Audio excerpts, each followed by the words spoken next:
En este momento damos inicio a nuestra tercera feria empresarial y encuentro de semilleros organizada por la Corporación Universitaria de Asturias.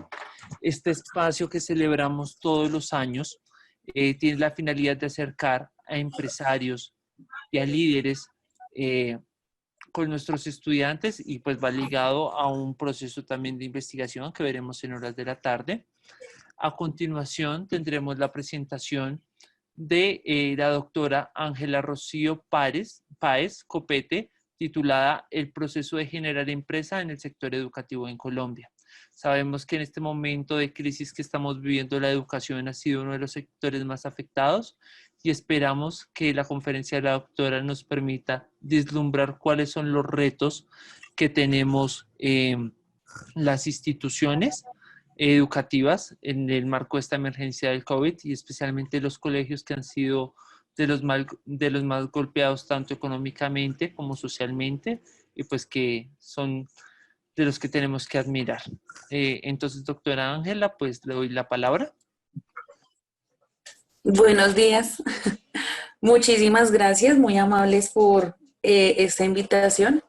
Pues me siento halagada, primero porque pues está uno lejos de pronto de pensar que el tema de la economía de la educación sea tan importante, pero pues en estos momentos pues sí nos hemos visto muy afectados por todo lo que está pasando. De por sí la educación siempre y la educación particular o los colegios privados siempre hemos tenido una lucha permanente por mantenernos en circulación porque tendemos a desaparecer, pues ahora muchísimo más con todo lo que está sucediendo en el mundo. Desafortunadamente para nosotros como institución educativa particular, no tenemos ningún tipo de apoyo, ni del gobierno, ni de la Secretaría de Educación, que es la primera instancia a la cual nosotros estamos ligados. Y pues prácticamente nosotros subsistimos por los papás y por los alumnos que podamos atraer por nuestro método de trabajo o por nuestra pedagogía. Entonces, digamos que dependiendo de la cantidad de niños que tengamos en el colegio, asimismo se contratan los profesores y asimismo se le da continuidad al año que sigue. Entonces, pues estoy muy agradecida que me hayan tenido en cuenta por este encuentro.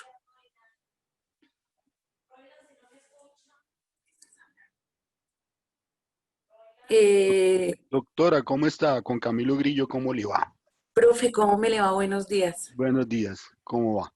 Su merced, pues para nosotros sería muy interesante si de pronto nos pudiera, digamos, desde su punto de vista, darnos su opinión de cómo sería el proceso en este momento de generar empresa, ¿sí? En el sector educativo.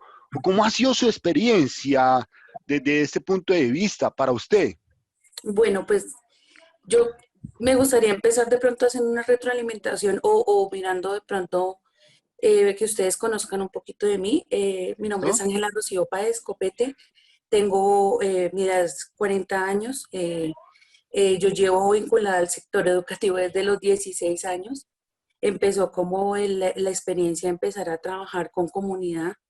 Yo no me crié aquí en Bogotá, yo me crié en un municipio cerca de Bogotá que se llama Silvania, Cundinamarca, y pues allá se veían unos procesos muy bonitos y muy ligados a la parte deportiva.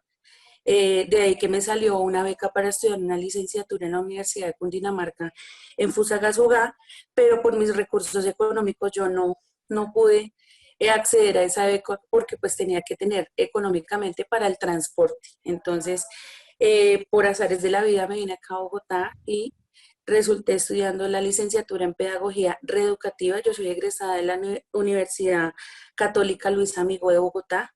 Me gradué en el 2007 y pues digamos que siempre he estado ligada a la parte de mi carrera, en la parte de reeducación, que se enfoca a trabajar con las personas que tienen problemáticas sociales como ludopatía, drogadicción, alcoholismo, ese tipo de adicciones que dañan a la sociedad. Desafortunadamente mi experiencia fue muy linda, muy enriquecedora, pero pues no cumplió como las expectativas que yo tenía y empecé a meterme en el campo de la educación. Como empleada, pues siempre en la parte privada, porque pues desafortunadamente el distrito es una mafia. Acceder a un cupo o acceder a poder estar en el distrito es bastante complicado y pues de pronto no, me he dado cuenta y desafortunadamente es triste decirlo que muchos compañeros míos, la mayoría, no todos obviamente, que acceden de pronto a ingresar al distrito, eh, se vuelven perezosos, se vuelven flojos y de pronto pierde uno como esa dinámica de amor hacia su profesión. Entonces, eh, yo creo que una de las problemáticas de la educación del distrito o de la educación pública es esa, que los profesores pierden el amor por su carrera, el amor por sus alumnos, el amor por el aula, el sentido de pertenencia por hacer algo tan lindo que es enseñar. Entonces, digamos que a mí ese amor por el distrito se me cayó hace muchísimos años y yo le aposté siempre a lo privado con la tristeza que le da a uno que cuando se llega a la parte privada, a trabajar como profesor, ya sea de primaria, de bachillerato, o en mi caso que siempre fui orientadora de los colegios, porque mi profesión, mi licenciatura da para trabajar en la parte de orientación de los problemas de los muchachos. Entonces, desafortunadamente, no es bien paga. Debe uno entrar debe uno entrar a negociar su sueldo con los dueños del colegio, de pronto a no dejarse bajar el sueldo o a llegar, muchas veces llega uno hasta negociar su liquidación o sus prestaciones de ley para poder quedarse en el colegio por amor a sus alumnos, por amor a sus compañeros, al trabajo que uno realiza dentro del aula o dentro del colegio, uno llega a negociar ese tipo de cosas. Entonces, digamos que antes de la pandemia, antes de todo este proceso que se vivió este año, ya viene siendo difícil, ya había venido siendo difícil el poder uno mantenerse como educador dentro de un colegio privado. Entonces, digamos que en el campo de los colegios existen como dos tipos de colegios, ¿no? Los colegios que están muy bien nombrados, que tienen muy buenas prestaciones, tienen muy buenos sueldos, pero que asimismo los colegios exprimen a los profesores, les toca trabajar 8 horas, 10 horas entre semana y el fin de semana tienen que ir los sábados hasta las 6 de la tarde, porque aparte de la carga laboral con los alumnos, uno debe manejar otras cosas dentro del colegio, como los proyectos transversales que se tienen que manejar y que la Secretaría de Educación nos exige tenerlos al día y trabajar con los niños de una forma paralela. Entonces, pues digamos que se debe trabajar eso. Entonces, hay dos tipos de negociaciones. Una, que es el colegio de pronto que tiene económicamente las formas de pagarle a sus profesores un sueldo mucho mejor, de acuerdo al escalafón que tiene el profesor, de acuerdo a la experiencia que tiene, pero asimismo pues les toca trabajar, no tienen descanso y está la otra parte que son los colegios pequeños que debemos entrar a negociar con los profesores empezamos a trabajar como esa parte de que, bueno, profe, yo le quito esta carga, la hacemos desde la parte administrativa, pero usted téngame los niños, ¿sí? Entonces, digamos que sí es bastante difícil mantenerse uno en este ámbito. Lo otro es la competencia desleal. Desafortunadamente, en este campo de la educación, de los colegios privados, existe muchísima competencia y desleal. Entonces, nosotros nos regimos por unos estándares económicos que la misma Secretaría de Educación nos da, ¿sí? Y nosotros se supone que debemos, esas tarifas no las podemos modificar precisamente pues porque el colegio da para que los papás paguen eso, dependiendo dónde está ubicado el colegio, el estrato socioeconómico, digamos, la oferta que se le da al niño y al papá de acuerdo al colegio que uno tenga. Y desafortunadamente hay colegios que se bajan y se bajan y se bajan y a veces le toca a uno, por no dejar ir al cliente que es el papá, pues de igual manera hacer lo mismo. No, pues venga, negociemos, cuánto pagaba ya de pensión, pues yo le bajo tanto para que usted, para poder mantener los clientes. Entonces, de una u otra manera, eso es competencia desleal entre nosotros.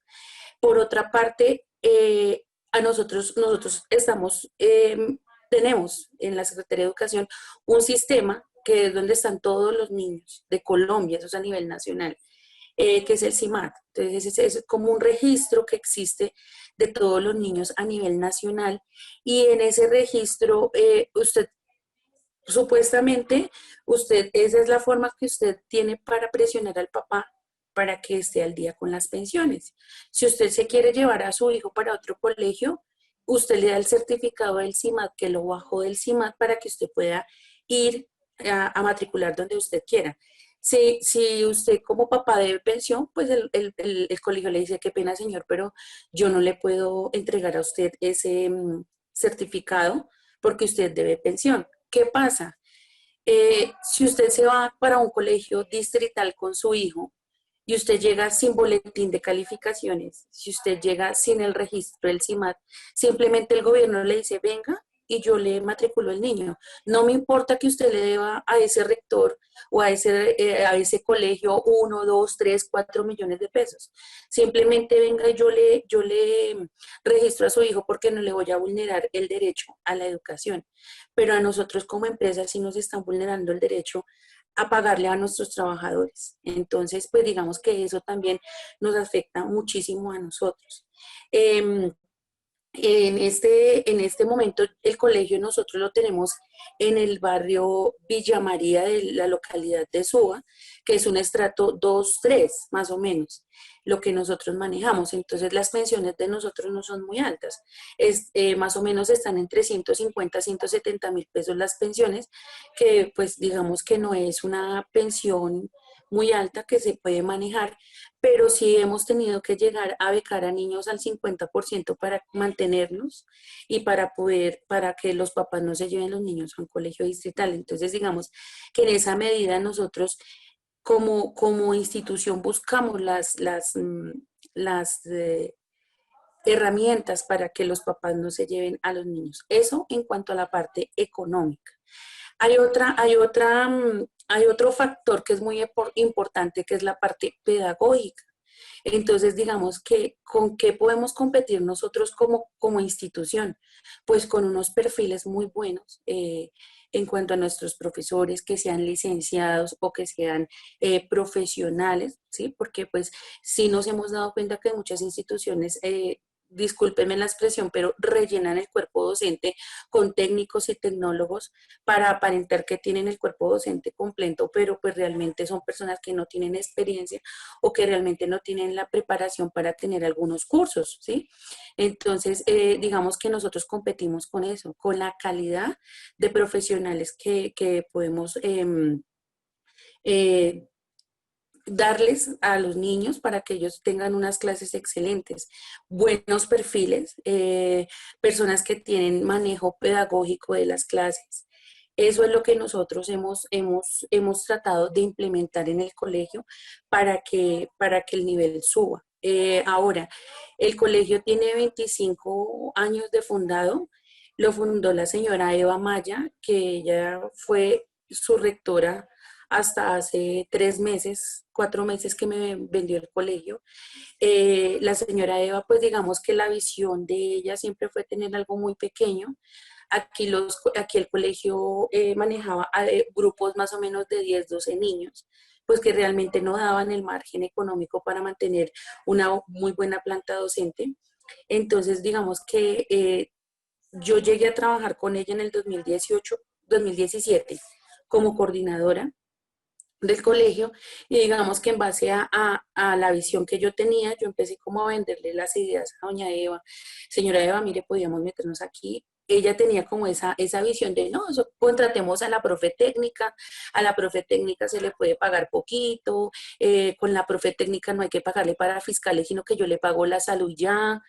Entonces, pues digamos que también es cambiar esa visión de empobrecer la empresa, sino pues hay que mirar cuál es bueno, hay un costo, pero también hay un beneficio. Si yo tengo profesionales, la educación va a ser muy buena, los papás no se me van a ir. Si yo le pago al profesor lo que es, el profesor va a estar contento, no voy a rotar profesores, que es otra problemática que existe en muchísimos colegios, la rotación de profesores. Entonces, si en un año el niño tiene 4 profesores de matemáticas, ¿cómo aprender matemáticas? Si no existe una secuencia de una metodología, no existe, pues, digamos, una secuencia de los temas. Entonces, ese problema también se ve muchísimo en las educaciones privadas, la rotación de profesores. Y cuando yo conocí a doña Eva y empecé a trabajar con ella, desafortunadamente eso se veía mucho aquí en el colegio. Se veía la rotación de profesores, el cambio constante de directores de curso. Los niños, pues obviamente los papás no veían como una secuencia en los contenidos en el trabajo, retiraban el niño en mayo, en junio, no les gustaba el colegio, no había como un contrato con los papás, como, ¿cómo se dice esto? Como, se me va la palabra, como sí, como una corresponsabilidad, colegio, papás, de que yo doy, pero ustedes también tienen que dar. Entonces, si el papá se cansaba, pues simplemente sacaba al niño y ya. Entonces, digamos que en base a todas esas problemáticas, yo le presenté a la señora Eva, pues, soluciones, porque ella me decía, ella tenía 40 niños cuando yo llegué acá. Y con esos 40 niños ella ahí medio se sostenía, medio pagaba, medio tenía para pagar la luz, el agua. Si pagaba la luz, no pagaba el agua. Yo le decía, señora Eva, eso es un pensamiento pobre, ¿sí? Y uno tiene que tener a sus profesores bien y uno tiene que tener calidad de profesores para que la institución se muestre, ¿sí? Que no digan, el colegio de allá, el de la esquina, no. Es el Colegio San Gabriel Pocenti, donde están los profesores, que haya un reconocimiento en cuanto a nivel barrio y a nivel colegios, o sea, que los colegios de aquí, de la zona, ya saben que el Colegio San Gabriel Pocenti es bueno en qué. Nosotros hemos tenido reconocimientos, por ejemplo, en danzas, ¿sí? Que es algo que de pronto es muy bueno aquí en el sector. Entonces, el hecho que ustedes fueron los que ganaron el concurso de danzas, sí, somos nosotros, el Colegio San Gabriel Pocenti. Para nosotros eso es un reconocimiento, ¿sí? Es algo bueno porque ya los papás nos ven como que ese colegio tiene algo positivo para la comunidad, para los niños. Mire, la niña le gusta porque ahí hay un grupo que hace esto. Entonces, digamos que empezamos a apostarle a todas esas cosas y a cambiar. Lo primero que hicimos fue cambiar el personal docente con doña Eva y empezamos a mirar pues cómo podríamos organizar para que estos profesores pudieran ganar un poquito más, cómo podíamos hacer para mirar para hacer para que ellos tuvieran sus prestaciones de ley, como debe ser, que era algo que ella no manejaba. Ella lo empezó a manejar desde el 2017 que yo entré. Y fueron cambios que se fueron haciendo, y digamos que del 2017 al 2020 ya tenemos 122 alumnos, que pues para mí es excelente porque en 2 años, en 3 años he doblado, casi triplicado, sí, la cantidad de niños que vienen. ¿Y cómo hago yo esa publicidad? Con el mismo voz a voz de los papás. O sea, los papás son los que me traen niños. Los mismos papás del colegio me traen otros niños, sus sobrinos, sus vecinos. Profe, este niño tiene una problemática, necesito que me colabore. ¿Qué ofertas hacemos aquí en el colegio? Primero, que los cursos son muy pequeños. Aquí el curso más grande es de 20 niños. Eso es lo primero. Lo segundo que nosotros ofrecemos es que somos expertos o tenemos una experiencia para trabajar niños que tienen problemas de adaptación en el aula, ¿sí? Entonces, esto se ve muchísimo en los colegios grandes, colegios donde hay 45 niños en un aula. Sucede en muchas ocasiones que los niños no se adaptan con facilidad porque el aula no tiene el ambiente para poder empezar a dictar las materias, para que ellos empiecen a reconocer o a trabajar en grupo o a desarrollarse de forma individual haciendo sus trabajos. Entonces, digamos que eso nos ha servido mucho porque desde el 2017 hemos venido trabajando ese tipo de casos. Entonces, Acá los colegios tienen muchos niños en las aulas, tienen 40, 45 niños, particulares y distritales. Entonces, ¿qué pasa? Que los niños vienen con unas falencias grandísimas. Entonces, hemos tratado de buscar estrategias educativas donde los papás vean y se den cuenta de cómo su hijo ha cambiado en su forma de trabajar, en su forma de estudiar, en su forma de pronto de responsabilidad en cuanto al trabajo que tiene, cómo lo va a presentar, ¿sí? ¿Y cómo se hace esto? Pues primero, tratando al niño como un ser social, con amor responsable, dándole al niño respeto, ¿cierto? Y una posición dentro del colegio, haciéndole sentir que él es importante para nosotros. O sea, no es un alumno más del colegio, sino es un niño que necesita de nuestro cariño. Aquí los niños llegan y nosotros los recibimos con un abrazo. Los saludamos en la puerta. Buenos días, ¿cómo estás? ¿Cómo amaneciste? ¿Por qué vienes peleando con tu papá? Hazme el favor y vas y te despides de tu papá y no te vas bravo para el colegio. Entonces, son técnicas o no técnicas, son cosas que nosotros nos ha servido porque el papá se ha dado cuenta que nosotros no sumamos los niños en un aula, sino que cada niño que nosotros tenemos aquí tiene un nombre, tiene un apellido y es importante para nosotros que esa persona que entra aquí y dura aquí 8, 9 horas trabajando con nosotros es feliz en su colegio. Él es feliz. Acá hay mamás que dicen que no, es que ese niño se levanta a las 4 de la mañana y ya quiere venirse para el colegio. ¿Por qué? Porque aquí siente amor, siente cariño, siente que somos un grupo de personas que lo apoyamos. No, el niño llegó triste y profe, hablé con él. No. ¿Qué pasa? Ven para acá.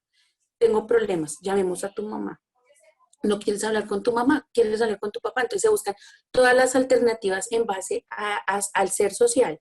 No al niño que me paga una pensión, sino al ser social, a la construcción de persona que estamos haciendo aquí entre todo el grupo de trabajo. Entonces, digamos que eso es lo que nosotros hemos venido haciendo como empresa. Hemos visto al niño como esa persona que necesitamos que crezca en todos sus ámbitos, social, espiritual y en conceptos o en mente, que es básicamente a lo que vienen aquí al colegio. Pero digamos que no nos concentramos en que el niño se siente y llene cuaderno, no, no es la idea. La idea es que él se sienta feliz en su colegio y que él viva una experiencia desde que llega a las 6:15 hasta que se va a las 4 de la tarde, que sea una experiencia bonita. Y si en medio de esa experiencia, de ese día a día, de ese vivir, de ese día, existe algún problema, se trabaja ya, se soluciona ya y se organiza ya, que es lo que está pasando. Entonces creo que hacer empresa en la parte de educación es difícil porque pues primero uno tiene que trabajar con los números, eso es esencial, se debe pagar un arriendo, se debe pagar una nómina, se debe pagar unos servicios, pero pienso que también es en la calidad de personas que uno como rector o como cabeza contrate dentro de su colegio para que se pueda generar un ambiente hermoso para que los niños se sientan felices. Yo creo que el colegio no debe ser, el colegio es brindar felicidad. Eso es el colegio. Si su niño está feliz, usted está feliz. A mí no me interesa que el niño sepa sumar, multiplicar, dividir, si es importante para la vida. Es muy importante. Pero a mí lo que me interesa es que el niño sea feliz en su colegio. Que cuando llegue se sienta amado y cuando se vaya quiera volver al otro día.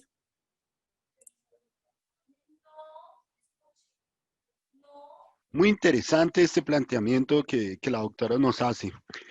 Pero desde su punto de vista, ya con todo esto que hemos hablado, para usted como empresaria del sector educativo, ¿por qué es necesario invertir en el desarrollo de la educación?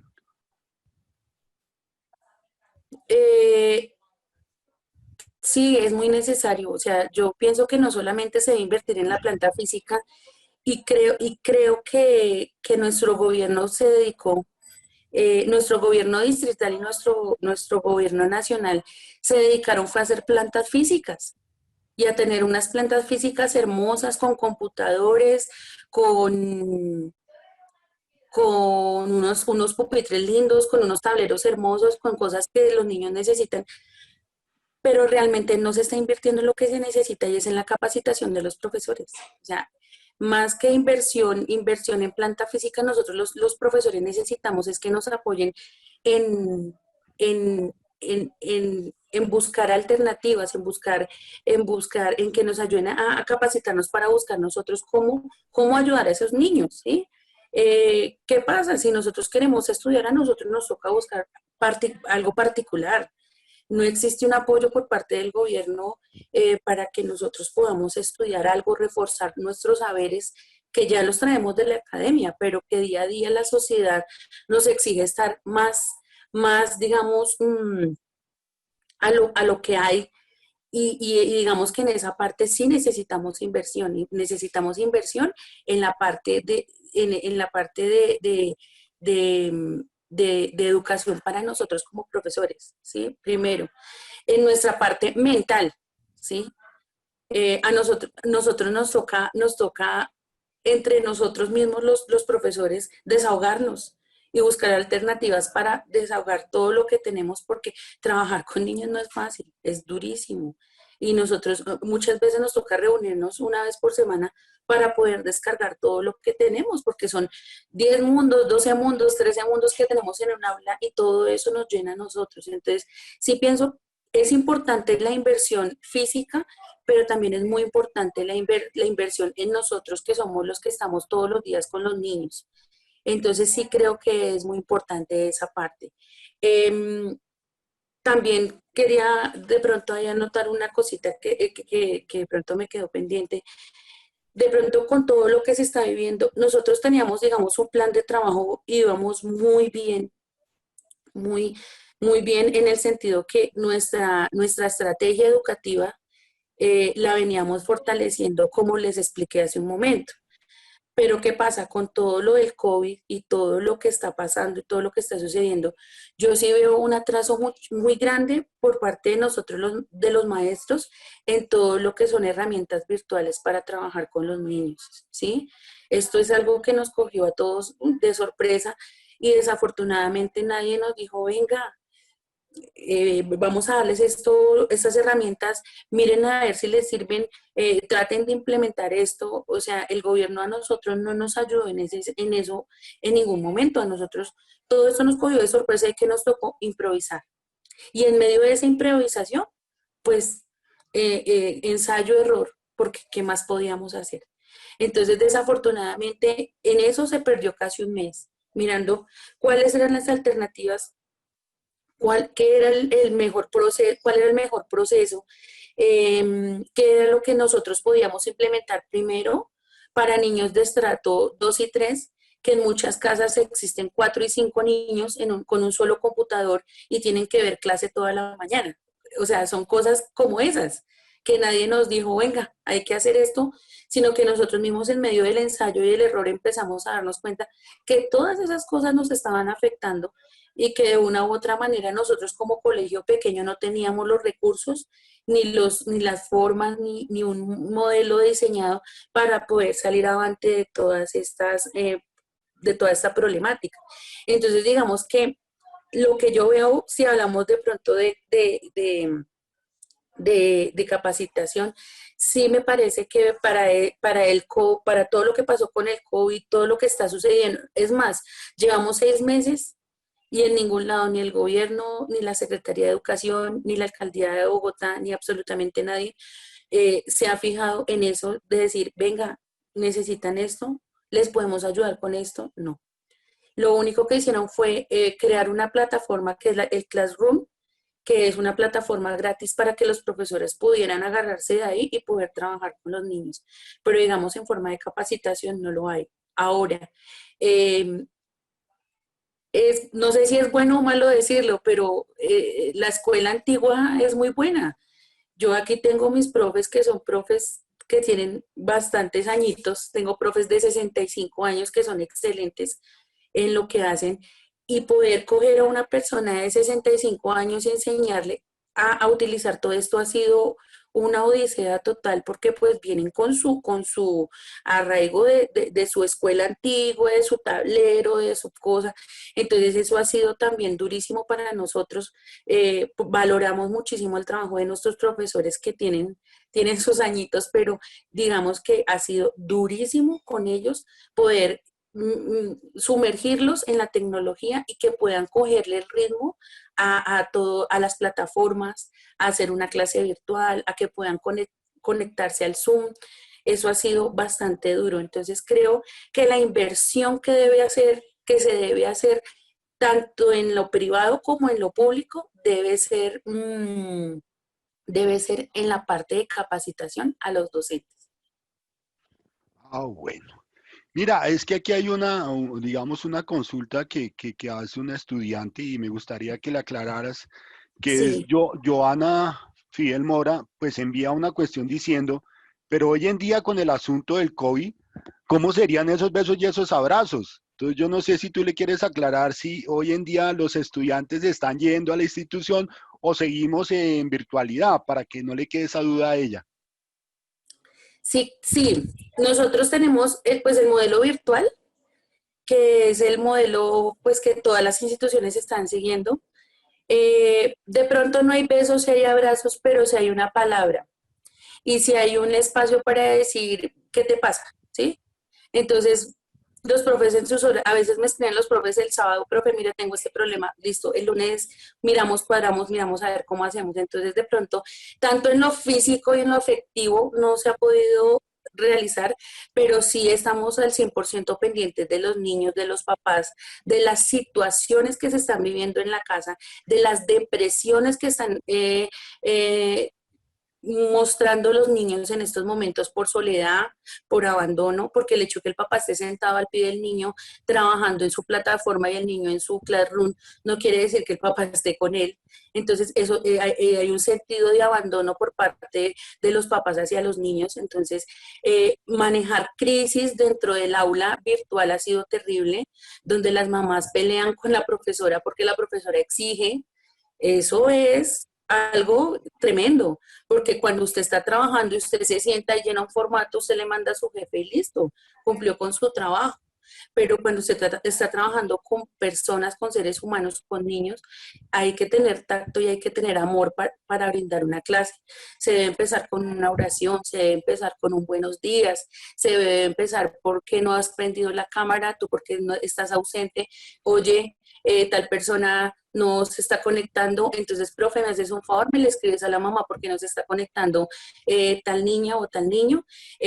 Los profesores vienen aquí al colegio a dictar sus clases, ellos en cada salón tienen su computador, dictan sus clases, entonces digamos que nosotros estamos en permanente contacto y estamos pendientes de los niños. Ahora, sí nos hemos visto en la obligación de generar espacios para algunos niños que por muchas situaciones, primero, no tienen cómo acceder a la educación virtual, entonces el colegio les presta el espacio y el equipo para que ellos puedan venir acá a trabajar.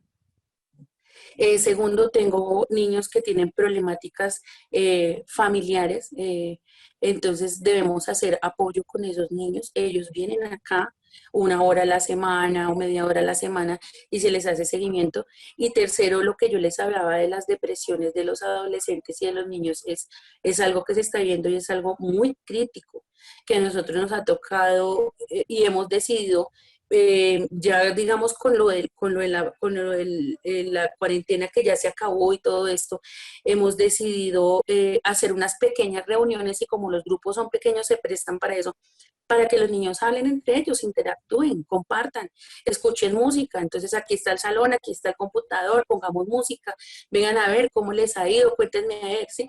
Ellos con uno no se abren tan fácil, pero con sus amigos sí. Entonces esos espacios se han generado para que ellos puedan acceder un poquitico a la parte social, ¿sí? De pronto no con besos y abrazos, pero sí escuchándolos y estando pendientes de ellos y estando pendientes de las familias, porque a nosotros nos importa, lo que nos importa es eso. Una familia que está bien es un niño que está bien y va a rendir en el colegio. Entonces sí es importante para nosotros que el núcleo familiar se encuentre bien y que el niño pues así mismo va a rendir. Qué bien. Mira, yo tengo una duda y me gustaría que me ayudaras con esto. Sabemos que actualmente es difícil generar empresa, digamos, en este país, ¿sí? Pero para ti, ¿cómo sería el punto de vista de generar empresa en el sector educativo? O sea, tú que ya eres empresaria, eres dueña de un colegio, ¿cuál es tu punto de vista desde ese factor? Acá es duro, es muy duro, precisamente porque aquí no hay garantías. Tú este año puedes tener 100 niños y el otro año puedes tener 30. Entonces, es simplemente una cuestión de números. Tú tienes que mirar primero cuántos niños se matriculan para saber cuántos profesores puedes tener en tu planta docente y tener que escoger de las 10 personas que tú tienes, tener que escoger cuáles se quedan contigo. Entonces, es algo duro no ahorita en la pandemia, no, eso siempre ha sido así, siempre ha sido así. Anteriormente, la Secretaría de Educación de Bogotá creó unos convenios que esos convenios se dieron más o menos como desde 1998, si no estoy mal, se vienen trabajando convenios con el sector privado. Mientras la Secretaría de Educación tuvo esos convenios que se acabaron en el 2015, se acabaron los convenios, mientras que los colegios privados tuvieron acceso a esos convenios, los colegios pudieron prosperar porque la Secretaría de Educación les dio la mano y de una u otra manera los colegios salieron avante, tenían buenas plantas físicas, buena planta docente, ellos podían trabajar de una manera permanente porque sabían que el distrito les mantenía los 300, 400, 500 cupos de los niños que el distrito no podía tener en colegios distritales, entonces los mandaba a los colegios privados. Entonces, esos convenios ayudaban muchísimo a que los colegios privados pudieran, sí, mantener una planta docente, mantener unos buenos sueldos y pues manejar unos grupos muy buenos. ¿Qué pasa? En el 2015 se terminan los convenios, la Secretaría de Educación empieza a trabajar lo que llaman megacolegios y empieza a trabajar para generar empleo, pero con el distrito ya nombrar los profesores y pues digamos que nosotros los colegios privados ya llegamos a un punto en que no nos podemos sostener. Es duro porque pues o sea, esto no lo haces por amor, porque como negocio no es un negocio que uno le diga, venga, ponga un colegio no es un colegio, no es un negocio que a uno le esté dando un margen, digamos, económico para mantener, no. Aquí nosotros dependemos de muchos factores. Lo primero es que mensualmente nosotros sabemos que el colegio, por decir algo, le tienen que entrar 15 millones de pesos mensuales, ¿sí? Pero resulta que esos 15 millones de pesos son de las pensiones, ¿cierto? Que los papás deben pagar. Pero desafortunadamente de esos 15 millones de pesos se están entrando 3 millones de pesos porque los papás se quedan sin trabajo, ven otras necesidades como prioritarias y no pagan la pensión. Entonces eso hace que no exista un colchón para que uno se mantenga, sino que siempre uno está al día, al día, al día, ¿sí? Entonces, desafortunadamente, yo sí lo digo con el corazón, un colegio es para una persona que ame la educación, que ame su sentido de ser educador, que ame enseñar, pero como negocio es muy duro porque no hay corresponsabilidad por parte de los papás, entonces, ni por parte del gobierno. Yo ya lo comenté al principio que estábamos hablando, que muchas veces los niños se van y el gobierno los inscribe en otros colegios y si el papá a uno le debe 4 o 5 millones de pesos, pues el colegio pierde y no puede hacer nada. Entonces, digamos que sí es muy duro mantenerse porque no existe, digamos, que uno sepa fijo mensual que uno pueda tener la certeza que lo que matriculó a enero o a febrero es lo que va a mantener a diciembre. O sea, todo el tiempo va cambiando económicamente el colegio, puede subir o puede bajar. Ahorita con lo del COVID, a nosotros nos tocó bajar las pensiones. Yo me atrevería a decir que al 80% de los papás se les ha hecho un ajuste en las pensiones, ¿sí? Y eso ha hecho, pues, obviamente que a mí me toque ajustarle a los profesores sus sueldos. Entonces, eso también, digamos que ha sido algo terrible, doloroso, tener uno que recurrir a esas instancias, pero pues digamos que es la solución para mantenernos mientras que salimos de todo esto. No sé si. Sí, perfecto, no, interesante lo que hemos hablado. Pero bueno, desde tu experiencia, digamos, de lo que estás viviendo ahorita en tu institución, ¿cuál creerías que van a ser, digamos, esas enseñanzas que nos va a dejar, pues, esta pandemia? O sea, ¿qué creerías tú como empresaria y como educadora? ¿Cuáles van a ser esas enseñanzas que nos ha dejado todo esto que estamos viviendo actualmente? Para mí lo que yo he visto y lo que he tenido que vivir, bueno, yo les voy a comentar que yo recibí el colegio en plena pandemia, porque la señora lo iba a acabar. O sea, ella me dijo, los voy a liquidar a todos y chao. Y yo le dije, señora, usted no puede hacer eso porque usted no está cerrando una panadería. Esto es una institución educativa donde usted tiene 150 alumnos y 10 profesores, son 160 personas que dependen de usted y usted no puede cerrar. Esto no es una panadería que al día de hoy hace el corte, regala el pan y cierra y vende los equipos.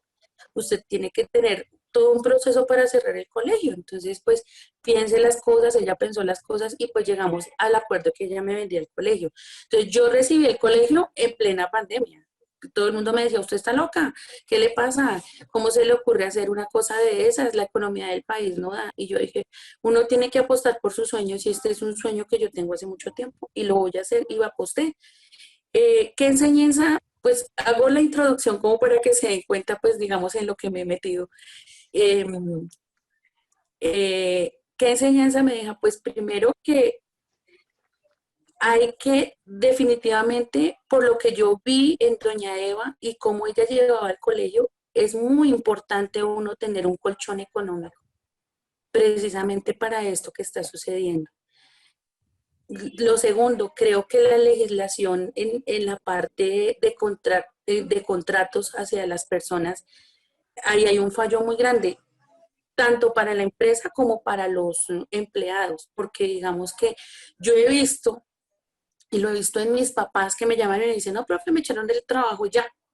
Y yo digo, pero por Dios santísimo, o sea, yo he hecho hasta lo imposible para mantener mis 10 profesores y no he soltado, no he podido soltarlos porque sé que son parte esencial en esta institución y en este trabajo que hacemos. Y me he valido de todas y mil unas herramientas para poder mantener a mi planta docente. Entonces creo que la legislación hay que revisarla. No sé quién lo hará, no tengo ni idea quién hará eso en la parte contractual, en contratos y todo esto, pero sí es muy importante que nosotros, los empresarios y los trabajadores, eh, seamos muy unidos para poder sacar la empresa adelante.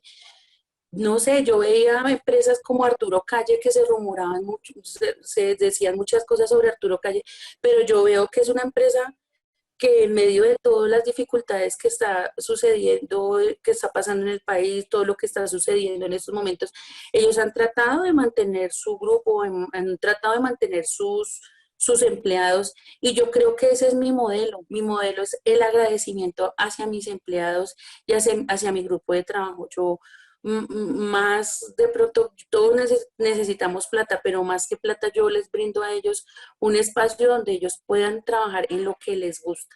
Y yo creo que yo le pregunto a mis 10 profesores y van a decir, sí, profe, nosotros somos felices aquí con usted y la pasamos rico y somos felices en su colegio y la pasamos bien y somos excelentes en lo que hacemos. Entonces creo que eso, primero, mirar muy bien lo de la legislación, creo que es algo que no sé a quién le corresponde, pero sí es muy importante. Lo segundo es que uno debe mirar en la dificultad, uno debe ver algo positivo porque pues este colegio se iba a acabar y yo lo rescaté, yo siento que lo rescaté, me ha tocado muy duro, pero yo siento que he rescatado esta empresa que es una muy buena empresa. Y lo tercero, pues lo que ya habíamos hablado, desafortunadamente aquí en Colombia la educación está muy devaluada, sí, esa es la palabra, devaluada esa es la palabra, porque acá no quieren al profesor. Aquí los papás mandan al profesor. Entonces aquí falta un poquitico más de sentido de amor hacia los educadores, porque los papás y el común de las personas no ven en el educador un amigo, sino un empleado. Entonces hay que cambiar esa mentalidad de las personas. Bueno, muchas gracias, doctora. Le agradecemos mucho sus valiosos aportes y nos gustaría, ya de último, ¿qué le diría a todos nuestros estudiantes que se encuentran presentes en ese ánimo de generar empresas? ¿Cuáles serían sus 3 consejos que nos podría dar usted a nosotros como emprendedores? Bueno, lo primero es, si van a montar una empresa, móntenla en algo que a ustedes les guste, porque no hay nada más lindo en la vida que hacer lo que a uno le gusta. Es hermoso poder desarrollarse en el campo que a uno le gusta, entonces eso es básico e importante. Lo segundo es que siempre traten, yo sé que es muy difícil, pero siempre hay que tratar de ahorrar y tener un algo para poder empezar. Y pues lo tercero, más que un consejo, sería pues decirles que uno debe seguir sus sueños y uno debe, y los admiro, yo admiro mucho a la persona que me propuso para este encuentro, es una persona muy admirable como mamá, como profesional y como amiga es una persona admirable. Entonces, yo siempre le he dicho a ella, usted tiene que para arriba porque uno no puede desfallecer.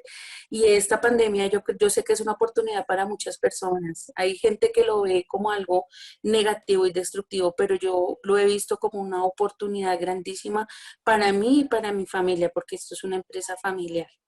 Entonces yo pienso que hay que hacer las cosas con amor. Yo, antes de terminar, profe Camilo, no sé si su merced me permite contar una anécdota que me sucedió cuando recibí el colegio. Tranquila, listo, nos interesa, mi profe. Hágale. Bueno, pues es algo que me sucedió porque cuando yo recibí el colegio estaban dando los créditos para el ICETEX, las ayudas para el ICETEX.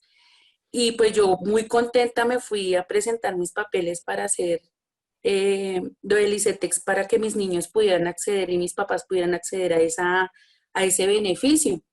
Entonces me dijeron, no, usted tiene que ir a un banco y abrir una cuenta porque pues en ese momento el colegio estaba a nombre de doña Eva. Y me fui, yo dije, no, listo, yo voy, hago todo, yo organizo todo, voy a hacer todo para que los niños puedan acceder a ese beneficio que es importante para mí, importante para los papás porque es una ayuda grandísima.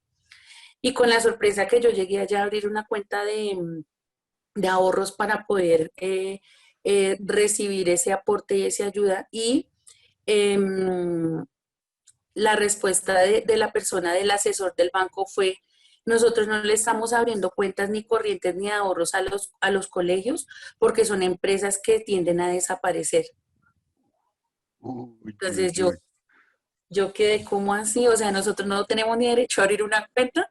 Entonces la asesora me dijo, no, esa es ¿cómo se dice esto? Las directrices del banco es que los colegios tienden a desaparecer y a nosotros no nos interesan clientes que estén como, digámoslo así, a la deriva. Nosotros necesitamos empresas que estén saliendo adelante. Entonces, pues digamos que en ese momento eso fue una desmotivación terrible y un dolor muy grande en mi corazón. Yo llegué hasta llorando acá al colegio, yo dije, no puede ser que empezando y me pase una cosa de estas, que ni siquiera un banco me dé la bienvenida a este proyecto que estoy empezando. Entonces, pues digamos que quería cerrar con esto para que ustedes se den cuenta que de pronto la empresa la hace uno, como persona, como empresario, como ser humano. Uno es el que tiene que poner todo de uno para que las cosas salgan adelante. Uno no puede esperar que las demás personas o terceros vengan a darle palmaditas en la espalda y a decirle, hágale, porque nadie lo va a hacer. Entonces, el proyecto que ustedes empiezan o lo que quieran hacer, háganlo con el firme convencimiento que ustedes lo pueden hacer y porque a ustedes les gusta. Por eso les dije, hagan lo que les guste, no lo que esté dando plata, porque la plata no es la felicidad es hacer lo que a uno le gusta en la vida. Muchas gracias, doctora. Muchas gracias por habernos acompañado en este encuentro. Es usted muy amable y que tenga un buen día. Bueno, profesor Camilo, muchísimas gracias y a todos, muchas gracias por la invitación. Muchas gracias, doctora. Dando continuidad a la agenda del día, continuamos con la conferencia titulada Retos de Liderazgo para Emprendedores, a cargo del doctor Walter Augusto Sarnosa Colmenares, socio y consultor de la empresa Alter Consulting. Doctor, lo dejamos con el micrófono abierto.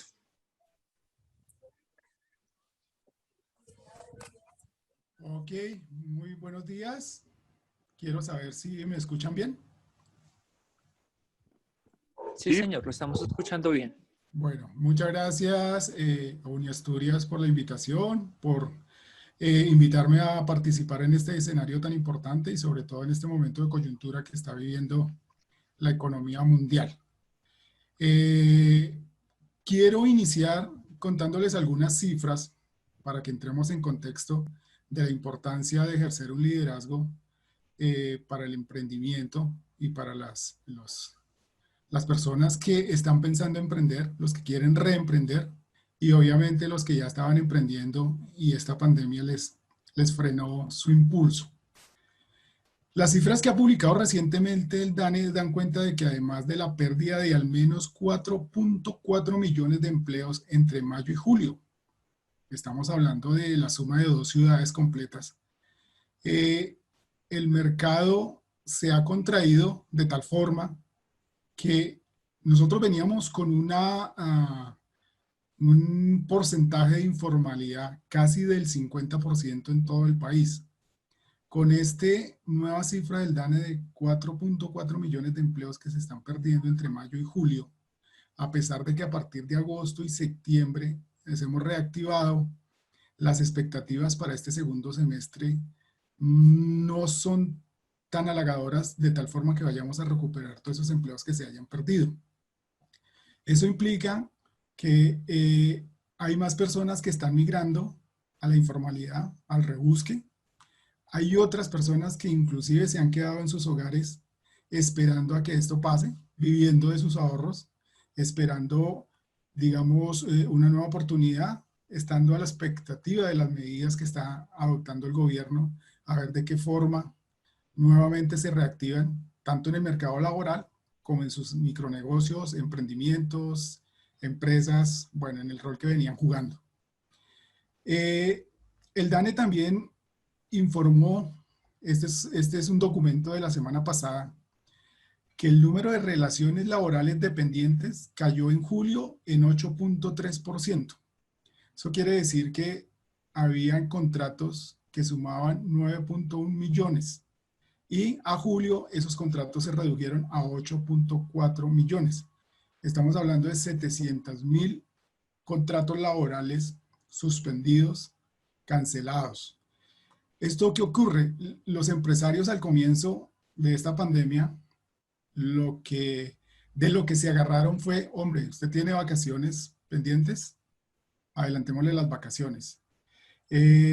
Suspendamos su contrato, se lo renovamos apenas se acabe la primera cuarentena se prolongó, entonces se lo seguimos suspendiendo y vamos se lo vamos a suspender esta segunda cuarentena y hemos venido en cuarentena ya 6 meses.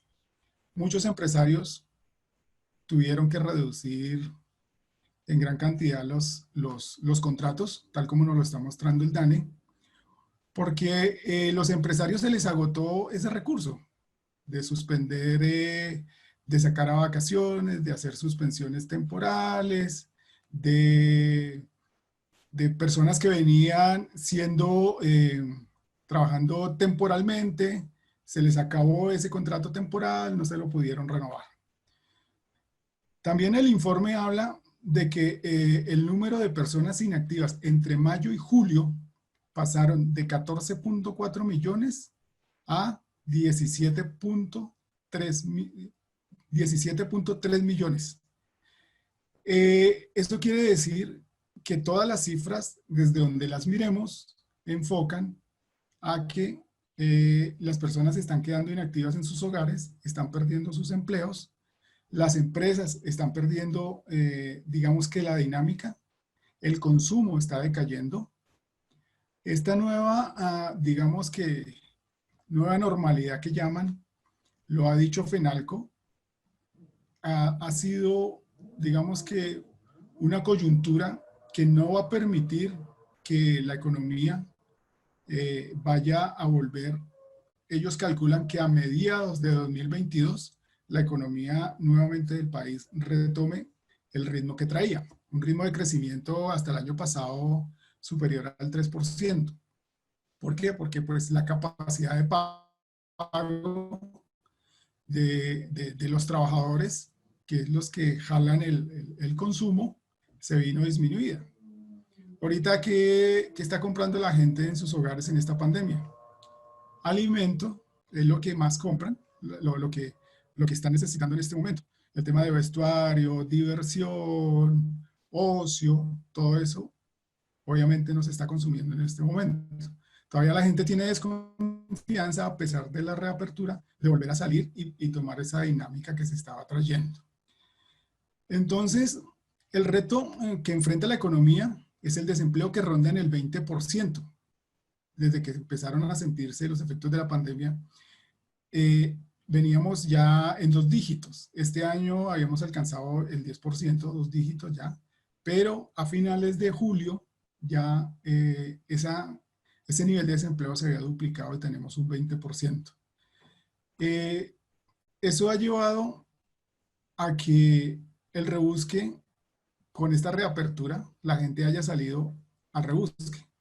Rebusque de, hombre, yo venía haciendo esto, venga a ver cómo me lo invento para hacerlo, qué hago en la calle, cómo lo hago, a quién le voy a vender, cómo le voy a vender. Ese tema del rebusque, ese tema de la informalidad, se ha venido ampliando con el tema de la pandemia. El drama de este desempleo, que no es un secreto para todos, siempre toca a las mujeres y a los jóvenes. Es un fenómeno no solo a nivel nacional, sino a nivel mundial. Cuando toca decidir a quién despido, qué planta de personal reduzco, desafortunadamente lo primero o las que más salen golpeadas son las mujeres, y después los jóvenes. Los jóvenes, en el tema de los jóvenes, se ve un fenómeno, y es un tema que va ligado al tema económico. Porque un joven que acaba de empezar un trabajo lleva 1 año, lleva 6 meses, lleva 2 años. Me es más fácil como empresario cancelar un contrato, liquidar a una persona que lleva 1 o 2 años, que a un empleado que lleva 15, 20 años en la empresa.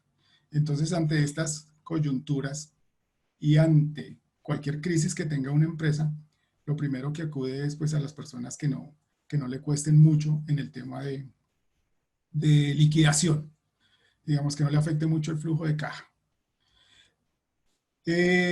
Otro aspecto, para ya irnos metiendo en el tema de emprendimiento, según datos de la Cámara de Comercio de Bogotá, durante el primer semestre del año, en la capital del país se crearon 25.472 empresas. Uno diría, a pesar de la pandemia y todo eso, pero hay una constitución de empresas.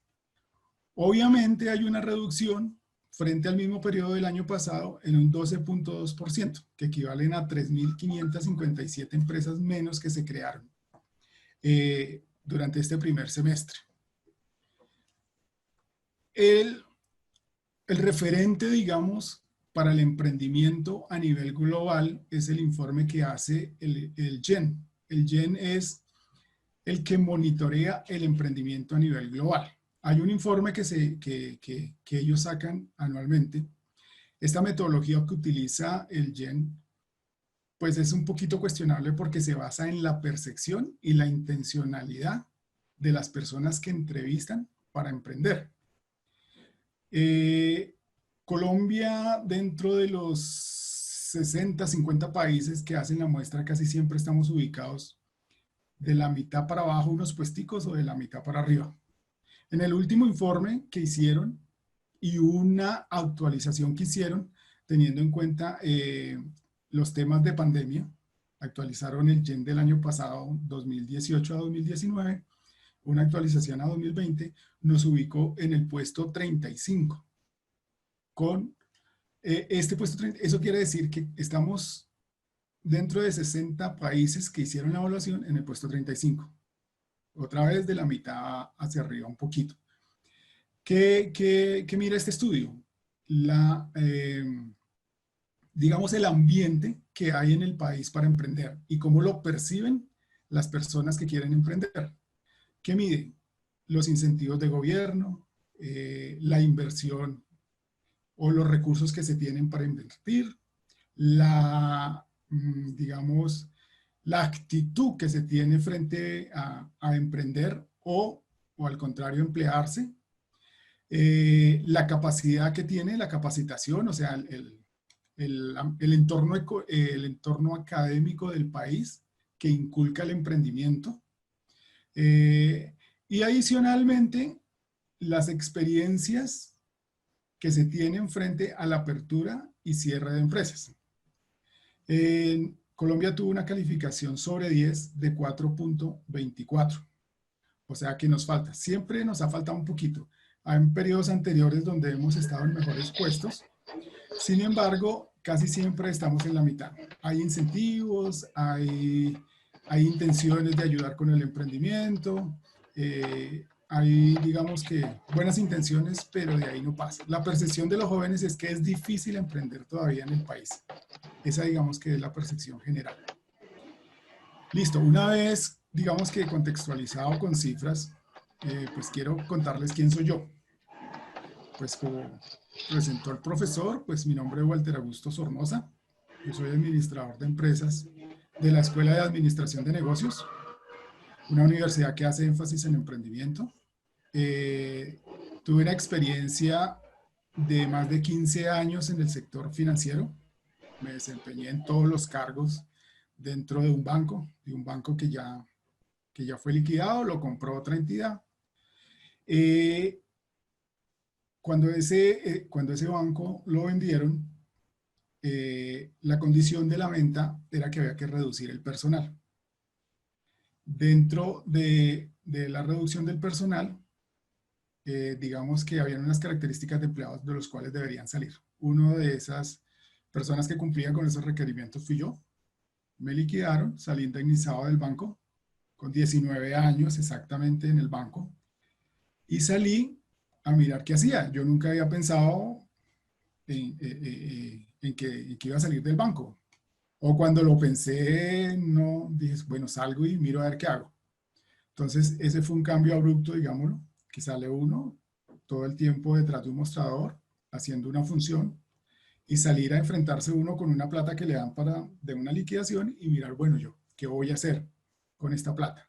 Afortunadamente, pues hubo unos programas del Fondo de Empleados de aquel banco donde se dieron cuenta de esa falencia que teníamos todos los que estábamos saliendo, y tuvimos unos cursos y unas ayudas para mirar qué actitudes uno tenía para generar empresa. Porque pues de haber salido, muchos sí siguieron pasando hojas de vida para volver a emplearse, otros sí ya quisimos, dijimos no, ya no más ser empleado, y es que vamos a ver qué podemos hacer. Pero eso es una estrellada fuerte cuando uno lleva la mitad de su vida laboral trabajando y salir a mirar a ver qué se hace. Tuvimos esa capacitación, como producto de esa capacitación nos reunimos un grupo de compañeros y generamos una cooperativa que se llamaba consultores.com. Esa consultoría lo que hacía era, digamos que asesorar a las personas que querían acceder a financiamiento. ¿Por qué? Porque pues era lo que nosotros sabíamos y sabíamos manejar. Dentro del banco sabíamos cuáles eran los requisitos para un crédito, cómo lo debería presentar, y digamos que tratamos en esa consultoría de ayudar a empresarios y emprendedores a que acudieran a ese financiamiento. Como primera experiencia fue muy buena, pero realmente no salió como lo esperábamos. Las expectativas de ingresos que estábamos buscando no se cumplieron. Lo que nos empezaron a salir fue contabilidades, entonces los empresarios lo que necesitaban era asesoría de una contabilidad, asesoría que la DIAN los había requerido, entonces qué tenían que hacer, que no habían pagado el impuesto, que no sé qué. Entonces el área que yo manejaba pues realmente no salió nada. Todavía existe Consultores Co, hay 2 compañeros que lo están trabajando. Yo pues me retiré, eso fue una experiencia buena, pero para el caso mío no funcionó. Digamos que fue como mi primera experiencia como emprendedor. Empecé a conocer la palabra emprendimiento y emprendedor después de haber trabajado casi 20 años en el sector financiero. Después me incorporé a otra compañía de otros compañeros que se llamaba Corporación Mi Banca, que sí era más enfocada en los microcréditos. Pero estábamos enfocando en darle crédito a población vulnerable con recursos de donaciones del exterior, que no era fácil tampoco.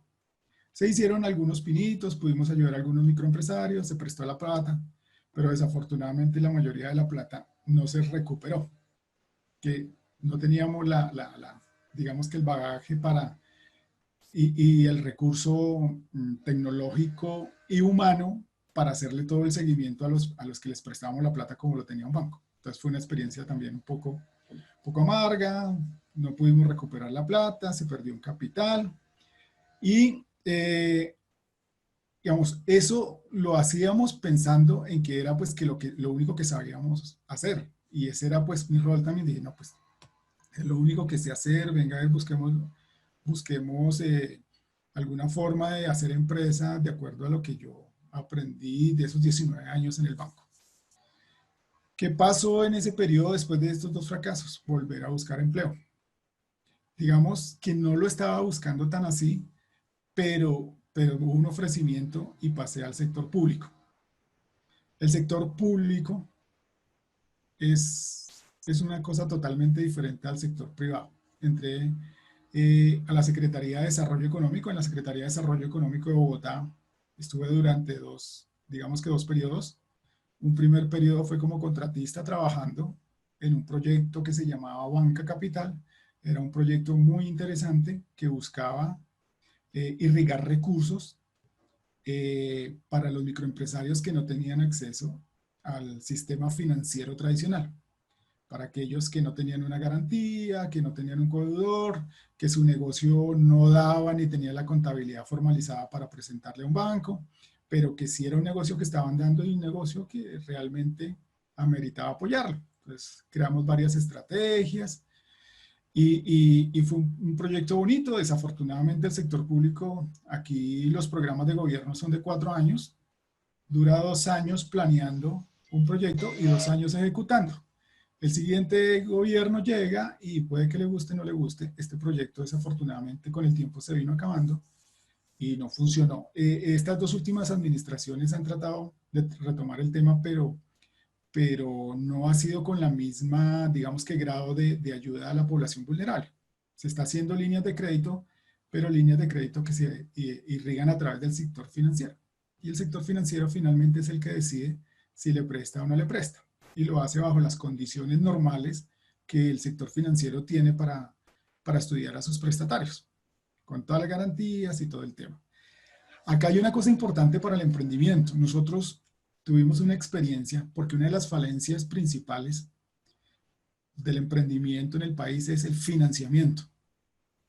Cuando uno tiene una idea de negocio, arma su modelo mental y dice quiero hacer esto y todo eso, y empieza uno a mirar y a plasmar eso en un formato para ver cuáles son los costos, cuál es la plata que necesito para poner en marcha este proyecto.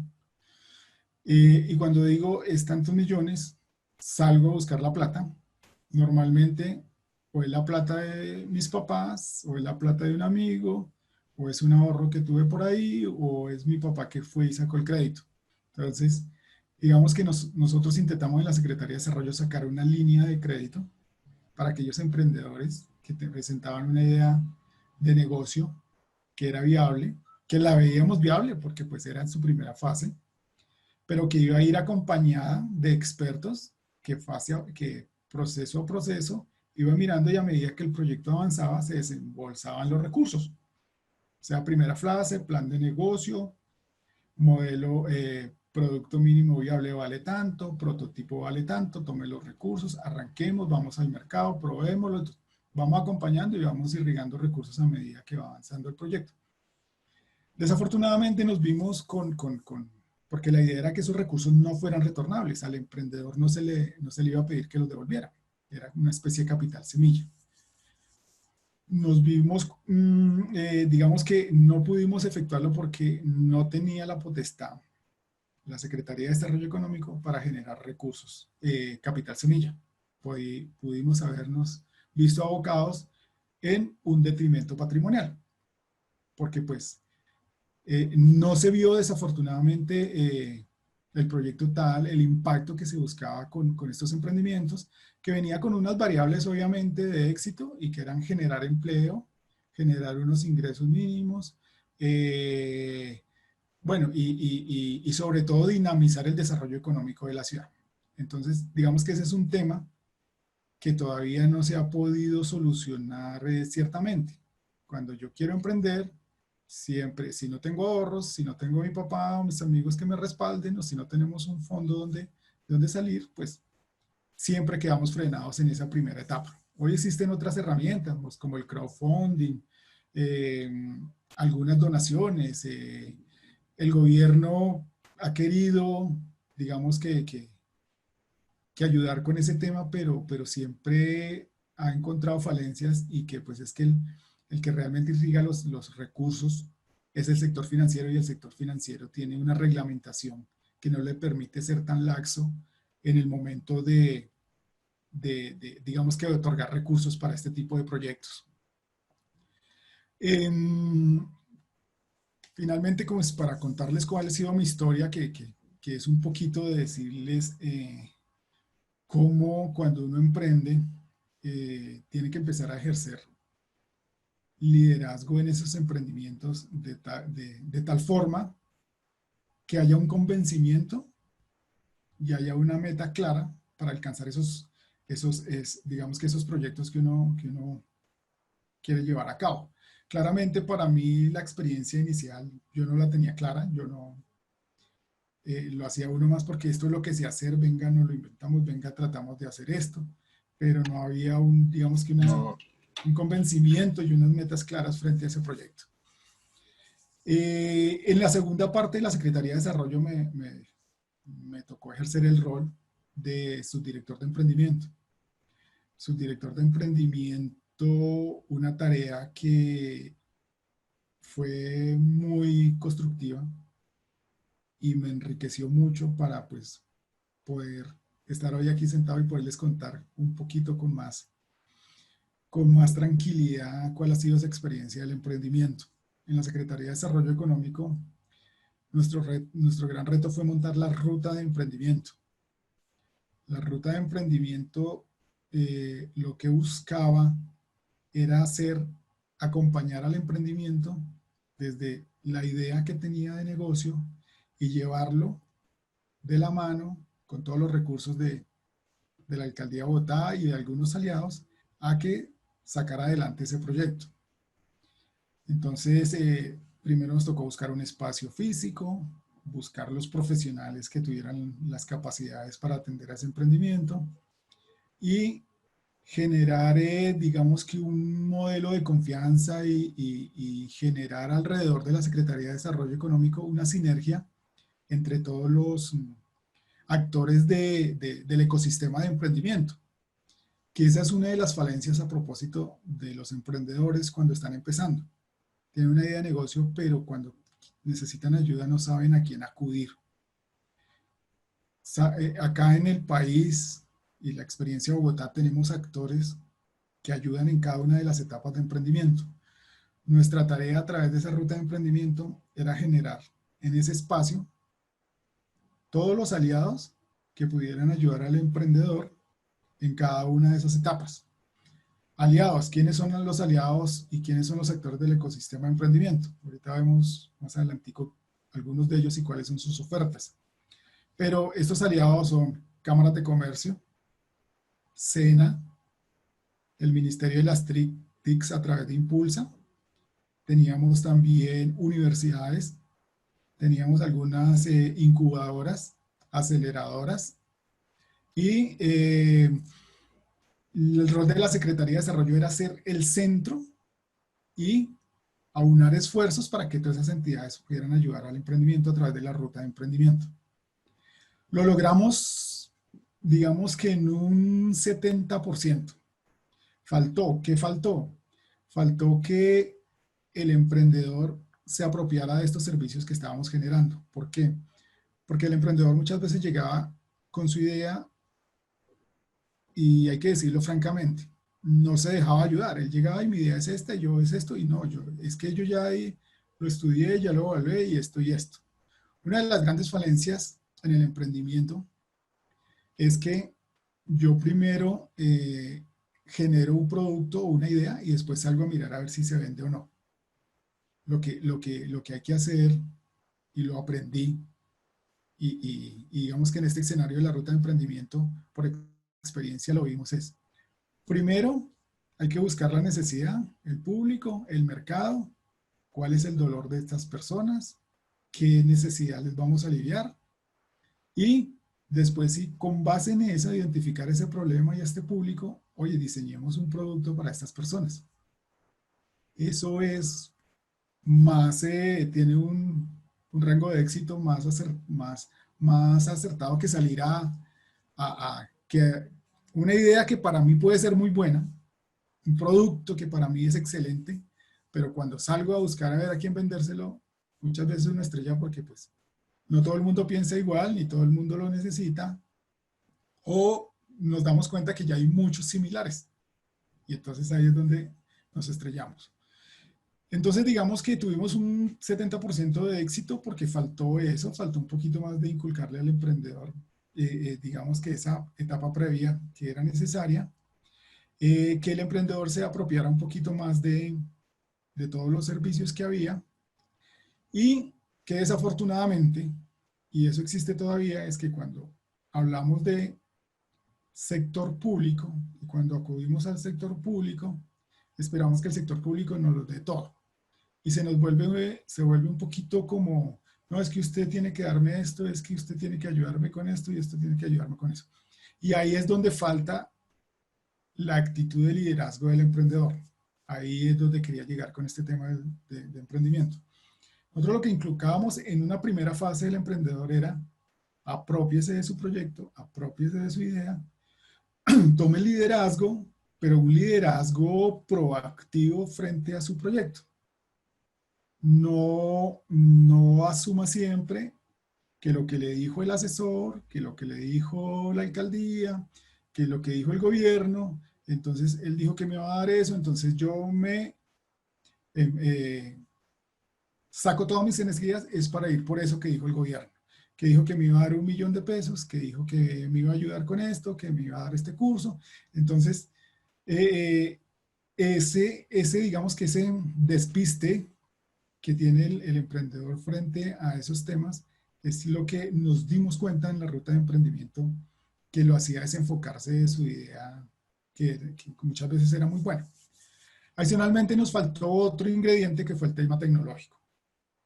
Nosotros no teníamos, nos faltó una impresora 3D, muchas veces nos llegaban a decir, es que este es mi prototipo, ayúdenme a imprimirlo, no sé qué, una impresora 3D para imprimir, hacer prototipado, para ayudarles con un producto mínimo viable, algunos de esos recursos, pero digamos que esa ruta de emprendimiento fue muy enriquecedora, conocimos al emprendedor desde muchos campos. Otra cosa que desafortunadamente también llegó, es que llegó mucha gente a buscar cosas para subsistir. O sea, no sé si han escuchado hablar del tema del emprendimiento, que el emprendimiento por oportunidad, el emprendimiento de subsistencia, el emprendimiento de base tecnológica, hay muchas clasificaciones. Pero otro tema que tiene que ver con el tema público es que llega mucha gente buscando ayudas para subsistir. No miraban más allá ni buscaban proyectos a mediano y largo plazo, sino el día a día. Entonces nos llegaban las personas con la idea de montar el negocio para vender tamales o empanadas, o nos llegaban personas que querían montar compra y venta de algún producto de celulares, de la reparación de aparatos celulares, electrónicos.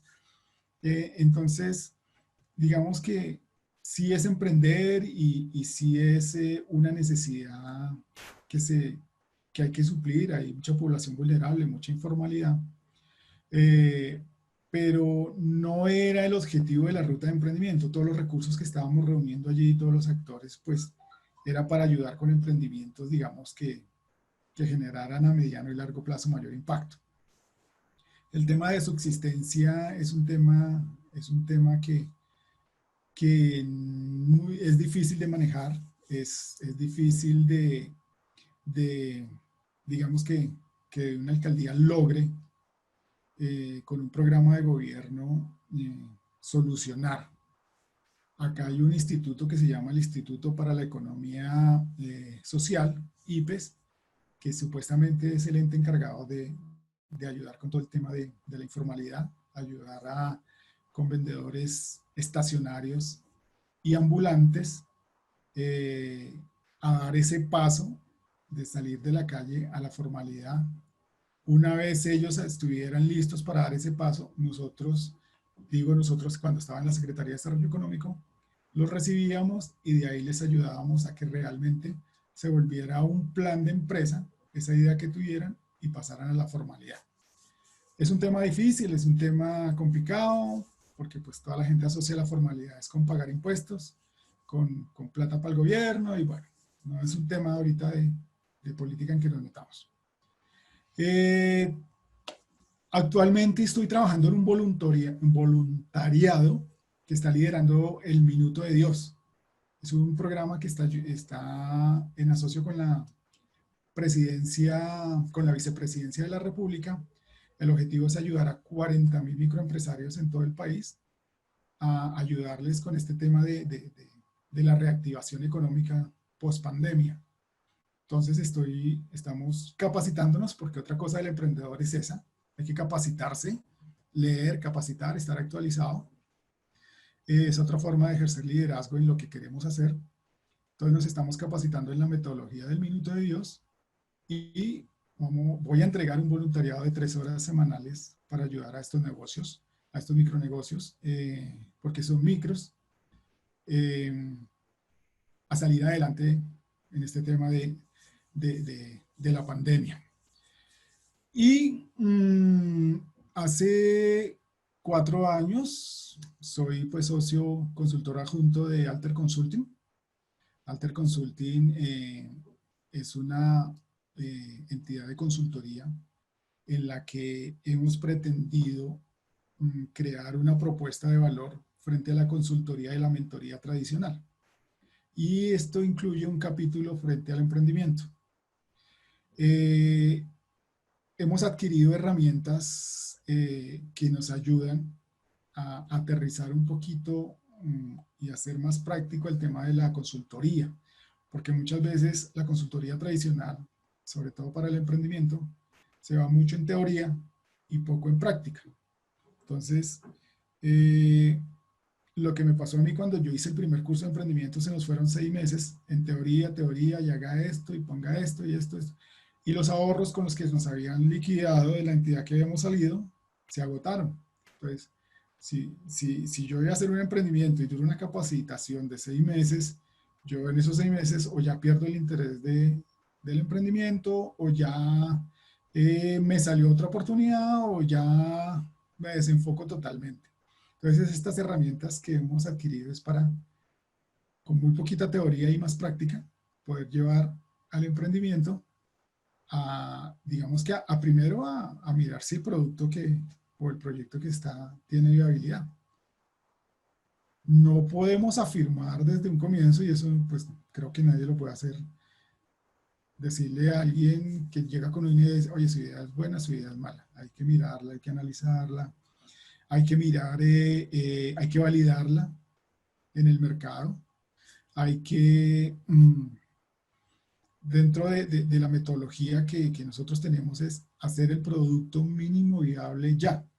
¿Qué es el producto mínimo viable ya? El producto mínimo viable ya es, si yo estoy pensando en que voy a hacer pongamos un ejemplo, voy a hacer una aplicación que quiero que instructores de yoga como una aplicación de taxi o de Uber, pero de instructores de yoga con gente que quiere hacer yoga. Entonces, el producto mínimo viable es, hombre, ¿cuál es la aplicación? ¿Cuáles son las funcionalidades que necesita? necesito un formulario de contacto, necesito poner ahí unas imágenes que estén cuáles son los ejercicios que voy a hacer y unas condiciones mínimas de formulario para que la gente se contacte con el entrenador, haga su cita y listo. Ese es un producto mínimo viable. Miremos, pongamos, saquemos la aplicación, promocionémosla para que la descarga y pidámosle a la gente que le diga, miremos primero si tiene descargas y quién la va a utilizar, si la están utilizando, y que nos empiecen a aportar qué más les gustaría tener en la aplicación. Pero ya arrancamos, ya hicimos la aplicación, ya la bajamos, la pusimos en las tiendas de los desarrolladores y ya empezamos a tener contactos. Entonces miremos las clases, cómo van pasando y todo eso. Pero si nos ponemos a hacer una aplicación que tenga estas características, que con las fotos más bonitas, que el formulario, que pongámosle la ubicación, que démosles consejos, que pongámosles fórmulas, recetas adicionales. Bueno, si nos ponemos a hacer eso, nos da 6 meses y cuando salga el producto, puede ser que el producto ya sea obsoleto o ya haya demasiada competencia. Entonces digamos que eso es un producto mínimo viable con el cual vamos a lidiar el mercado. Esa digamos que es la parte esencial para empezar con el emprendimiento. Después vienen otras herramientas que son las herramientas tradicionales que de pronto la mayoría aquí la conoce, que es el famoso Canvas, que es el lienzo donde se plasma todo el proyecto, qué es lo que queremos hacer, cómo lo vamos a hacer, cuáles son nuestros costos, qué ingresos queremos, los proveedores, bueno, todo el tema de eso. Y después viene el tema del marketing. El marketing hoy en día, digamos que la mayoría de la gente quiere utilizar o quiere saber cómo funciona el marketing digital. El marketing digital es una gran herramienta. Es una herramienta que digamos que es complementaria al marketing tradicional. El marketing tradicional nunca ha dejado de ser, nunca ha pasado de moda.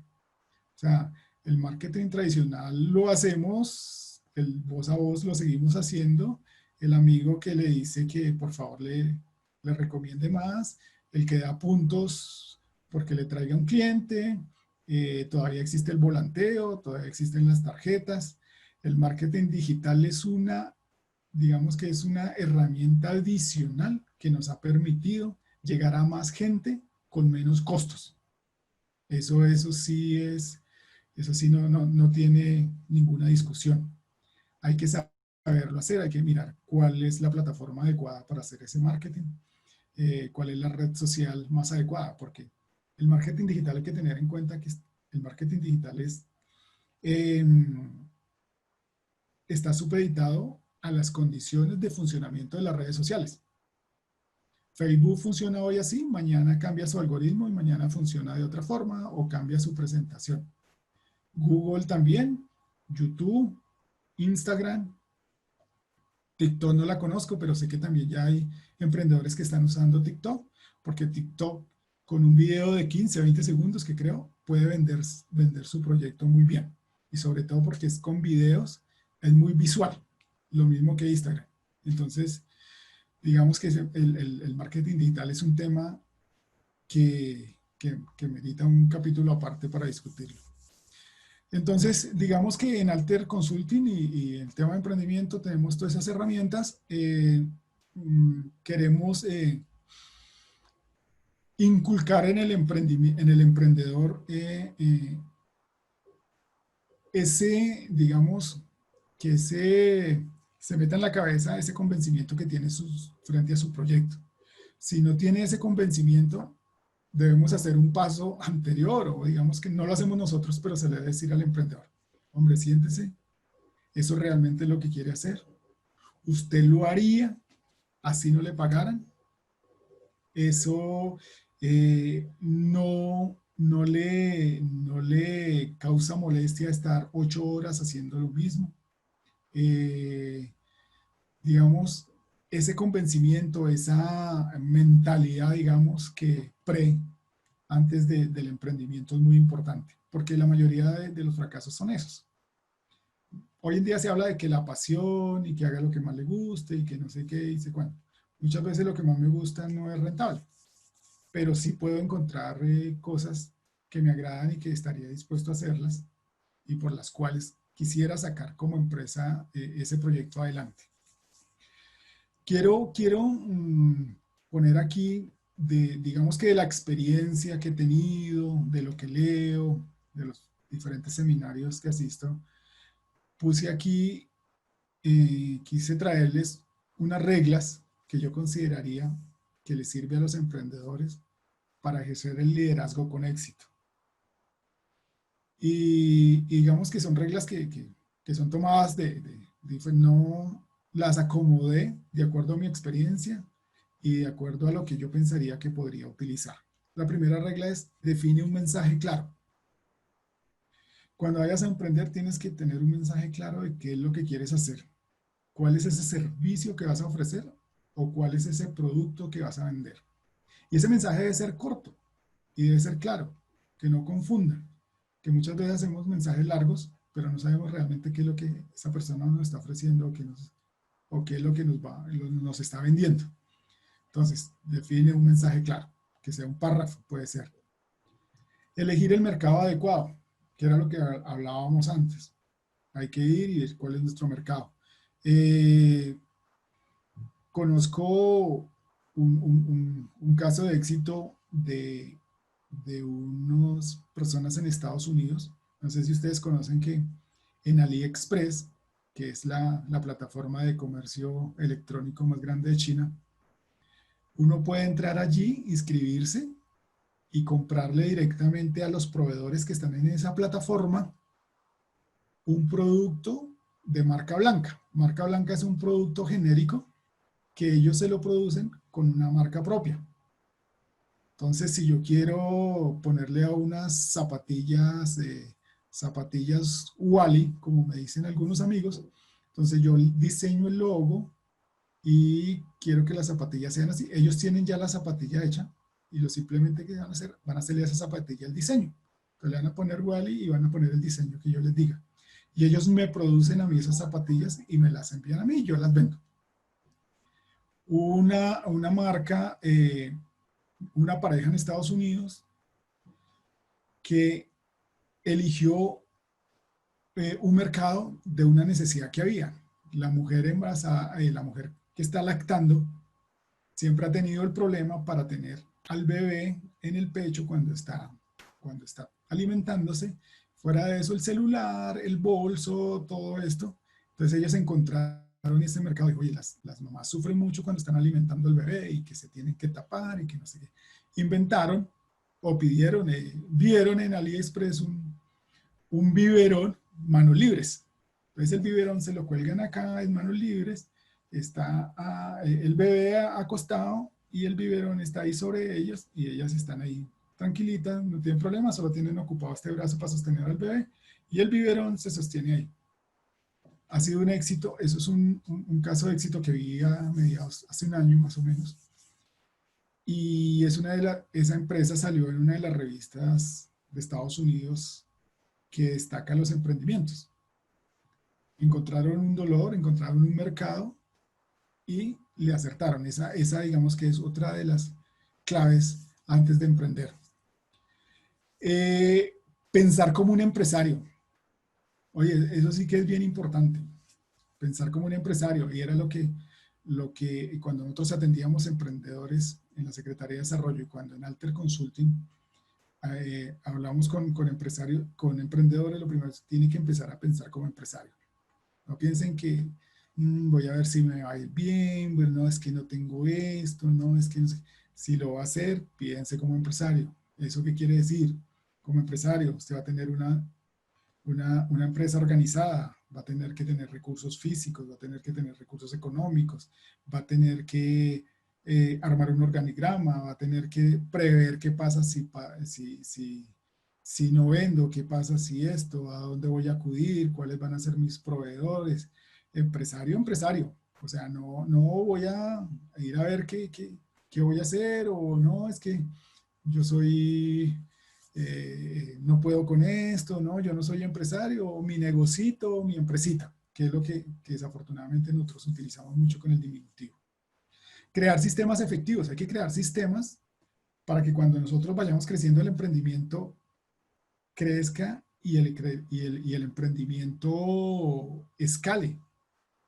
Porque si creamos sistemas efectivos desde un comienzo, nos apalancamos de la tecnología, nos apalancamos de procesos que ya están establecidos, generaremos sistemas que a medida que vayamos creciendo, esos sistemas no van a interferir en, digamos que, en el funcionamiento interno de la compañía. Sistemas me refiero a tecnología, equipos y procesos totalmente diseñados. Aquí se hace esto, en este punto se hace esto, de aquí arranca para allá, de aquí allá, de ahí entonces lo pasamos a este computador hace esto, este programa hace esto, el que vende utiliza esta herramienta, todos sistemas bien organizados. Administración efectiva del tiempo.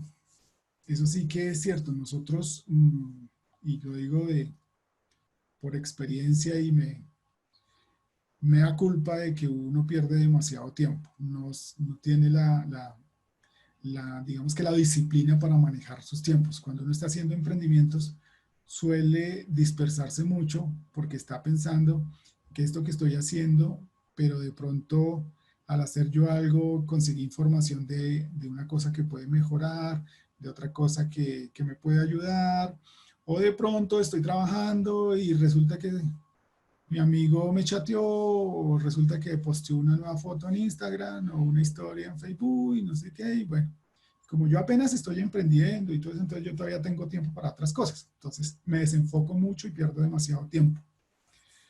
Construir una red, tanto para tener relaciones como una red de proveedores, una red de aliados estratégicos, ¿por qué no de empresas que me puedan ser a mí complementarias si yo ofrezco un servicio que va hasta acá, pero yo sé que esta empresa ofrece de allá para acá? Entonces yo tengo una red, tengo identificado quiénes son los que pueden tener productos similares, cuáles pueden ser mis mejores proveedores, también identificar la competencia, ¿por qué no?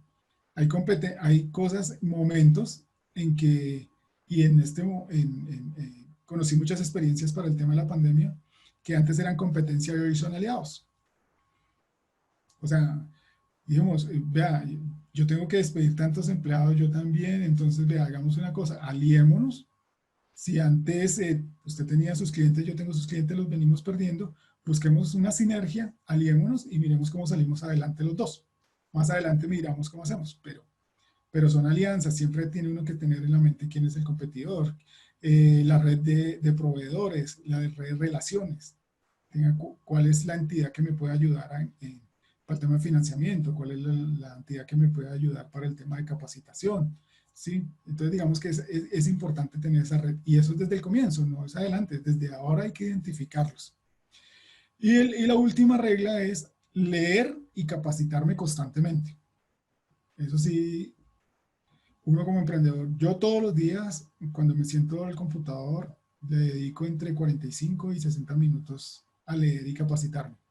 Ahorita me estoy capacitando con el Minuto de Dios, me estoy capacitando también en un tema de marketing digital, pero todos los días me estoy capacitando y estoy leyendo qué hay de nuevo en el emprendimiento, qué hay de nuevo en el tema empresarial. Bueno, digamos que esas es como las reglas. No sé, sé que me extendí un poquito más, ya van 45 minutos, sé que tenía 40 minutos. Entonces, doctor Camilo, no sé si paramos ahí, si hay preguntas, si ha Bueno, quedado claro hasta ahí. no, muy interesante, doctor Walter. Pues yo tendría una pregunta. Y desde su punto de vista, ¿qué necesitarían las empresas hoy en día para poder emprender? Bueno, digamos que lo primero que uno tiene que sentarse es a mirar eh, cómo está el entorno en el cual yo me estoy desenvolviendo y el entorno que yo tengo. Eh, digamos que un emprendimiento, cuando yo pienso en un emprendimiento o cuando yo quiero emprender, es utópico decir que siempre va a tener éxito, porque pues no lo sabemos. Pero lo que sí necesita una empresa es conocer muy bien ese mercado en el cual quiere emprender, conocer muy bien cuál va a ser ese cliente al cual quiere llegar y sentarse y hacerse una evaluación, hombre, ¿cuáles son los recursos que tengo? Con estos recursos puedo emprender, a dónde puedo llegar, qué puedo aportar de valor para que realmente el emprendimiento o el nuevo producto que la empresa vaya a hacer se justifique. Porque pues emprender no significa necesariamente inventar nuevo. Y de por sí hoy en día es muy difícil inventar. Digamos que uno va a mirar, se me ocurre una idea y se pone uno a investigar y de pronto ya hay algo que funciona igual. Pero si yo puedo a eso que ya funciona, agregarle valor, hacerlo mejor, hacer un producto mejor, a, pero siempre, yo siempre hago énfasis en que haya un mercado y haya un público objetivo bien definido. Y primero validarlo. Eso es lo que tiene que hacer la empresa si quiere emprender. Y partiendo desde esa misma cuestión, viéndolo desde que hoy estamos viviendo que muchas empresas no están cumpliendo con sus metas, desde el punto del emprendedor, ¿cuál sería su consejo para que esto no lo desanime y no lo deje ser, digamos, feliz en lo que está haciendo? Entonces, ¿cómo creería usted que serían felices los emprendedores para lograr a cumplir las metas dentro de esta, digamos, emergencia que se está dando? Uh-huh. Ok, sí, es cierto. Hoy en día, aparte de este tema económico, también hay un tema mental que uno escucha y que no es algo que uno deba como hacer de lado desconocer. Muchas veces nos conformamos con que las cosas son como son. O sea, llegó esta pandemia y miércoles. Bueno, desafortunadamente llegó esto, no puedo hacer nada y ya. ¿Qué es lo que está pasando y lo que las cifras del DANE que al comienzo les decía ha demostrado? Mucha de la gente que, que no afrontó esto, digamos, con un grado digamos, como de oportunidad, se frustró en el tema y dijo, hombre, no, ya las cosas son como son, ¿qué puedo hacer? No depende de mí, ya esta pandemia nos va a acabar, nos va a desemplear. No, hay que mirar que nosotros como emprendedores y como empresarios tenemos que mirar, las cosas llegan y las cosas día a día van cambiando y van saliendo oportunidades y nos vamos frustrando porque pensamos que algo nos iba a salir bien y nunca y no nos salió y nos frustramos y bueno, si no nos salió, intentemos otra cosa, hagámosle así. Pero realmente lo importante es que cuando yo tengo un proyecto de empresa que va acompañado y que ese proyecto de empresa me va a llevar a mi proyecto de vida, tengo que buscar cómo eso que estoy haciendo me va a satisfacer y me va a llegar a las metas que estoy proponiéndome. Si tengo que de alguna manera en mi emprendimiento de empresa hacerle ajustes para hacerlo mejor, para que eso me haga más feliz y no me esté forzando, porque el emprendimiento muchas veces cuando uno emprende se vuelve esclavo, esclavo de ese emprendimiento. Trabaja duro, trabaja 12, 15 horas al día tratando de sacar ese emprendimiento. Eso es válido al comienzo, pero cuando ya hay un proyecto de vida, ya hay una cosa clara, hay una, digamos que algo que estoy haciendo porque me satisface y porque sé que lo voy a lograr y voy a cumplir mis metas, digamos que eso debe ir poco a poco convirtiendo ese proyecto o ese emprendimiento a que las cosas que yo haga, las haga con satisfacción y que cada día que yo haga que termine mi labor, me sienta satisfecho y me dé un premio, ¿por qué no? Yo he escuchado muchas personas que trabajan con el tema de la PNL. Dice, cada vez que logres algo, date un premio. Apláudete, date un abrazo, o siéntate a ver el programa favorito que tienes aplazado, o siéntate a escuchar música, porque me lo merezco. Digamos que eso es parte de combinar ese tema personal con el tema empresarial.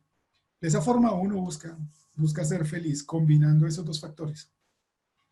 Bueno, y también teniendo en cuenta ese punto de vista de ser feliz y de autorrealización de los emprendedores, pues todos como emprendedores en un momento determinado, pues queremos tener una empresa perfecta, o sea, que que se maneje como todo un reloj sincronizado suizo. ¿Cuál sería su perspectiva o su consejo para que esto se cumpla? O sea, ¿cuál sería el primer cambio que usted le daría a cualquier emprendedor que quiere que su empresa empiece a funcionar como un reloj suizo? Es una muy buena pregunta, pero un poco difícil de enfocar en qué sentido. Pues yo no sé lo que voy a decir si me equivoco, pero no creo que haya empresa perfecta. Pero siempre sí debemos buscar esa perfección, porque digamos que en el sentido,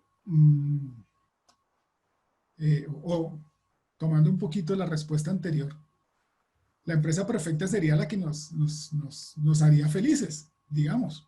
Estamos tranquilos, nuestra empresa está funcionando como dice doctor Camilo, como un relojito suizo, todo funciona al pelo, en el tiempo propuesto, todo lo que estamos proyectando vender se está vendiendo, los clientes nos están llegando todos los días sin dificultad. Digamos que eso es un tema, hombre, el ideal sería un ideal, el ideal perfecto, pero es muy complicado. Yo no creo que ni las grandes compañías, a pesar del éxito que tienen, todas las empresas tienen algo que mejorar cada día. Veía estos días un documental sobre Jeff Bezos y el hombre más rico del mundo con Amazon. Y desde el punto que enfocaron el documental, uno dice, oye, ese loco tiene más problemas, es el más rico del mundo, pero tiene la cantidad de abogados, cantidad de asesores, porque como las ambiciones que él tiene y la perfección que él busca, lo conlleva a tener muchos enemigos, enemigos, enemigos en la competencia, enemigos en el gobierno de Estados Unidos, en otros gobiernos, lo acusan de monopolio, de las prácticas, de que a los empleados no les deja armar sindicato, de que, bueno, un poco de cosas, bastantes cosas que uno dice, hombre, sí es el más rico del mundo, pero este loco tiene miles de problemas y pues ojalá duerma tranquilo, pero pues él se ve y cuando sale se ve muy satisfecho con todo lo que ha hecho. Pero digamos que es un claro ejemplo de que la empresa perfecta, muy complicado tenerla. Hay que buscarla y hay que corregirla y digamos que no hay que caer en el intento. Yo tengo una pregunta que creo que es la que siempre nos han hecho cuando han venido nuestros emprendedores a consulta con nosotros, y es la siguiente. Ellos siempre nos han preguntado que si es viable que se contraten a sí mismos para dirigir la empresa. Entonces yo quisiera saber cuál sería su punto de vista de esa opinión, si para usted es acertada o no acertada esa condición para el emprendedor. Bueno, digamos que es interesante, hay que verlo de dos formas. Si yo me siento con la capacidad de liderar la empresa, pues debo felicitarme y decirme, oye, sí, yo soy capaz y yo soy el que voy a liderar y yo me contrato. Yo me contrato y un poquito digo, bueno, se me viene a la cabeza que cuando yo me contrato y que es lo que nosotros aconsejamos desde la consultoría es que si usted va a montar su empresa y usted se contrata, contrátese y páguese usted primero. Si usted está en la capacidad, si usted tiene los conocimientos, la actitud, no solamente para llevar a cabo el proyecto y generar la idea del proyecto que va a sacar, sino también para dirigir todos los aspectos, como lo decía hace un rato, de empresa, de pensar como empresa, perfecto. Contrátese y páguese usted y sea el primero en pagarse. Yo he escuchado a los gurús de finanzas personales y empresariales, dice, cuando usted monte su negocio, al primero que se debe pagar es usted. Páguese usted primero y después sí pague las cuentas, pague a los bancos, pague todo eso. Que eso yo creo que el 90% de la gente no lo hace. Uno cuando recibe los ingresos lo primero que piensa es en pagar lo que debe. Entonces digamos que sí, que hay que hacerse una evaluación y decir, hombre, estoy en capacidad. si definitivamente no estoy en capacidad para yo liderar todo el proyecto que tengo, hombre, me siento y lidero solamente la parte de mi idea de negocio, de mi proyecto y saco adelante. Y contrato, bueno, contratar, buscar socios o algo que manejen el resto de la operación de la empresa. El controller financiero, el administrativo, el que le maneje los sistemas, no sé, bueno, el que le haga el marketing. Porque es que cuando uno empieza como emprendedor, uno es el todero de ese emprendimiento, tiene que hacer todo, uno empieza haciendo todo. Uno es el que hace el marketing, el que hace las llamadas, el que empieza a jalonar que el producto esté bien y todo eso. Es un tema de análisis, digamos que es de autoanálisis, sentarse y ser uno muy, muy, muy honesto consigo mismo y decir si realmente estoy en capacidad. Pero si lo estoy, chévere, y contrátese y páguese usted primero. Bueno, yo una última cuestión que creo que muchos de los que trabajamos en consultoría y en desarrollo empresarial y en emprendimiento, pues nos estamos preguntando hoy en día qué está pasando con todo el cierre de estas empresas, estas microempresas y todos estos proyectos en el mundo. ¿Qué opina usted? ¿Cuál es su, digamos, su opinión sobre lo que está pasando hoy en día con todos estos proyectos que no pudieron, pues, resistir la pandemia? Pues sí, es un tema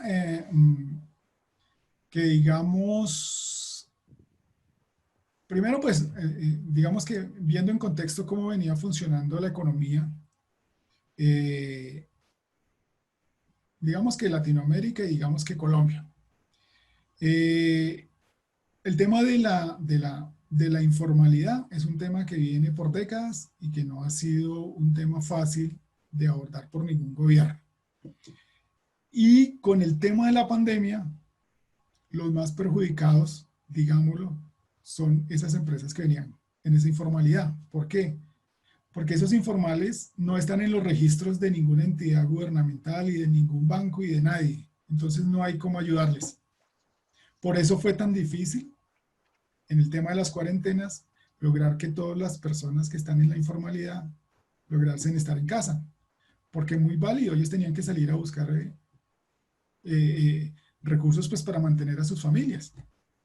Entonces, digamos que es un tema que ojalá con este tema de la pandemia, tanto los informales como los gobiernos hayan tomado nota y hayan tomado conciencia que es una tarea que está pendiente desde hace mucho tiempo para lograr que esos informales lleguen a la formalidad. Formalidad es formalidad empresarial, no solo formalidad, escribas en Cámara de Comercio y saque el RUT, no, formalidad también empresarial. Siéntese lo que decíamos ahorita, cree sistemas, mejore su producto, haga mercadeo, todo el cuento. Y pues con el tema de la pandemia es algo que pues nadie esperaba. Yo creo que nadie creíamos que esto fuera a suceder. Pues nosotros los que ya somos de cierta generación hemos visto durante mucho tiempo películas de estas de ciencia ficción, donde se acababa, donde llegaba un virus y o nos volvía zombies o moría toda la población, o se acababa el agua, o se acababa el combustible, y entonces todo el mundo a rebuscarse y a sobrevivir. Entonces, todo eso lo veíamos como ficción. Hoy es una realidad y el tema el tema económico y de las empresas, yo creo que la mayoría no estaba preparada, no estábamos preparados para esto. Porque es que no hay empresa que aguante cuando las personas están perdiendo los empleos, no tienen recursos para consumir, y si no hay consumo, pues no hay empresa que pueda subsistir y no hay economía que aguante. Entonces, digamos que afortunadamente, sobre todo para la auditoría, los jóvenes, la gente que está apenas estudiando, que están en la universidad y que tienen proyectos de emprendimiento, afortunadamente ya teníamos la tecnología y eso nos ha salvado. Oigan, si no tuviéramos internet y no tuviéramos todas estas herramientas como con la cual que estamos utilizando hoy, esto hubiese sido el acabose como lo fue en el siglo pasado las epidemias anteriores.